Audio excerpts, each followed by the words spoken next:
Hello students, मैं ममता कुमारी और आप लोग देख रहे हैं हमारा यूट्यूब चैनल। आज हम लोग पढ़ेंगे method 2 chapter 3 total differential equation में मेथड 1 पढ़े थे हम लोग। अब पढ़ेंगे मेथड 2 और इस पे क्वेश्चन भी बनाएंगे। मेथड 2 में देखना है हम लोग को होमोजेनियस मेथड। इसमें क्वेश्चन ये दिया गया है, एक number question, y square plus z square minus x square into d x minus 2x y into d y minus 2x z into d z is equal to 0। वैसा ही पहले वाले question के जैसा हम लोग इसको भी सॉल्व करेंगे। गिवन डिफरेंशियल इक्वेशन को 1 मान लेंगे और यहाँ पे p का वैल्यू, q का वैल्यू और r का वैल्यू दिखा देंगे। उसके बाद ये वाले फॉर्मूला बोलिए, टर्म बोलिए, ये इस पे हम लोग दिखा देंगे। अगर ये p का वैल्यू और डेल q अपन डेल z इसको हम लोग डिफरेंशिएट करके इसका वैल्यू अगर पुट करते हैं तो ये इसका वैल्यू 0 दे देगा। तो हम लोग का ये गिवन डिफरेंशियल इक्वेशन जो है वो इंटीग्रेबिलिटी के लायक हो जाएगा, यानी इंटीग्रेबिलिटी को सेटिस्फाइड कर जाएगा। तब हम लोग मानेंगे यहाँ पे x is equal to u z और y is equal to v z. अब x is equal to u z को डिफरेंशिएट करेंगे और y is equal to v z इसको भी डिफरेंशिएट कर देंगे। तब इक्वेशन 1 से यहाँ पे इक्वेशन 1 में y का वैल्यू रखेंगे v और z, तो वाई स्क्वायर है तो वी स्क्वायर जेड स्क्वायर, और यहाँ पे जेड स्क्वायर है तो जेड स्क्वायर लिख देंगे। और एक्स स्क्वायर का वैल्यू हम लोग को रखना है यू जेड, यानी यू स्क्वायर जेड स्क्वायर। और फिर यहाँ पे डी एक्स का वैल्यू हम लोग का कितना आया था, तो Z into D you plus you into d Z, इसको यहाँ पे रख दिए। उसी तरह से आगे भी हम लोग रखेंगे। फिर इसको हम लोग कैलकुलेट करेंगे तो हम लोग का वैल्यू इतना आएगा। और फिर इसको अगेन में सॉल्व करेंगे तो इतना आएगा। और यहाँ पे ये वाला जो लाइन है, ये वाला लाइन काटा गया है, ये वाला लाइन गलत है। इसके आगे फिर हम लोग इसको सॉल्व करेंगे तो इसका वैल्यू इतना आएगा। और ये हम लोग का रिक्वायर्ड कंप्लीट सॉल्यूशन हो गया। अब हम लोग देखेंगे नेक्स्ट क्वेश्चन। नेक्स्ट क्वेश्चन दिया गया है y z plus z square into d x minus x z into d y plus x y into d z is equal to 0। इसको भी हम लोग गिवन डिफरेंशियल इक्वेशन को 1 मान लेंगे, इक्वेशन 1। और यहाँ पे p का वैल्यू दे दिया गया y z plus z square, q का वैल्यू दे दिया गया है माइनस एक्स जेड, r का वैल्यू दे दिया गया है एक्स वाई। नाउ तब इसको हम लोग इस पे कैलकुलेट करेंगे, देखेंगे इसका वैल्यू 0 आ गया तो ये इंटीग्रेबिलिटी के लायक है, यानी इंटीग्रेशन को सिंपली भाषा में इंटीग्रेशन को ये सेटिस्फाइड कर रहा है। तब हम लोग को मानना है, यानी put x is equal to u z और y is equal to v z. और इसको हम लोग फिर से डिफरेंशिएट करेंगे x और y को, तो हम लोग का फॉर्म इसमें आएगा। फिर इक्वेशन 1 बिकम्स x का वैल्यू, इक्वेशन 1 में y का वैल्यू रखेंगे, फिर z है तो z तो रहेगा ही, और z स्क्वायर है dx का वैल्यू यहाँ से हम लोग उठा कर रखेंगे और इसको हम लोग कैलकुलेट करेंगे तो हम लोग का रिजल्ट यहाँ तक आता है। फिर इसको हम लोग अगेन में इंटीग्रेटिंग करेंगे तो हम लोग का रिजल्ट इतना आया, log you Z upon we plus 1 is equal to log c, जहाँ सी एक कॉन्स्टेंट टर्म है।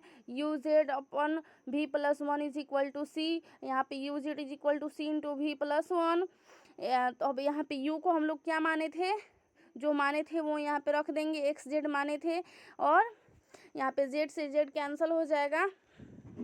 x is equal to u z माने थे तो u is equal to x by z आएगा। तो यहाँ पे हम लोग, और v का भी वैल्यू यहाँ पे y is equal to v z माने थे तो y का वैल्यू v का वैल्यू जो आएगा y अपन z आएगा, तो यहाँ पे रख दिए। फिर इसको कैलकुलेट किए तो हम लोग का वैल्यू जो आया x z is equal to c into y plus z, और ये हम लोग का रिक्वायर्ड जनरल सॉल्यूशन हो गया इक्वेशन 1 का।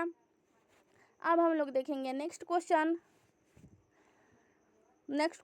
यानी मेथड 2 होमोजेनियस मेथड। इसका क्वेश्चन नंबर 3 हम लोग देखेंगे, जो इस प्रकार से दिया गया है y square plus y z into d x plus a z square plus z x into d y plus y square minus x y into d Z.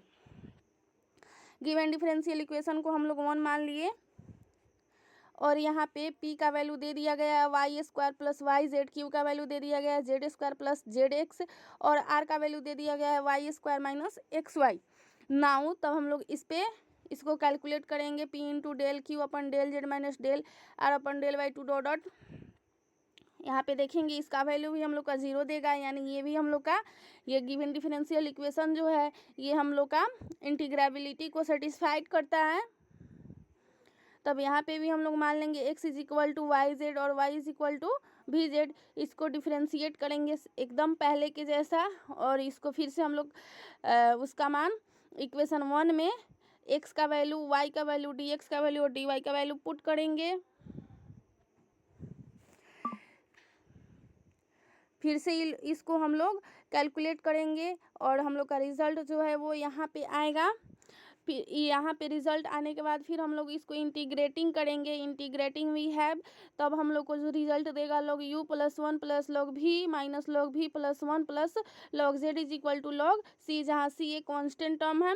इसको फिर से हम लोग कैलकुलेट करेंगे, यानी log m plus log n is equal to हम लोग का रिजल्ट आएगा, प्लस में जब रहता है तो वो इंटू में हो जाएगा log m इंटू n, और माइनस में अगर यहाँ पे माइनस में रहता तो log m बटा n।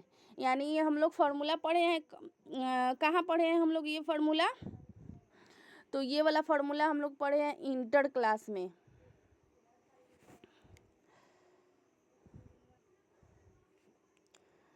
ये फार्मूला हम लोग इंटर क्लास में पढ़े हैं और वही फार्मूला यहाँ पे हम लोग को लागू करना है,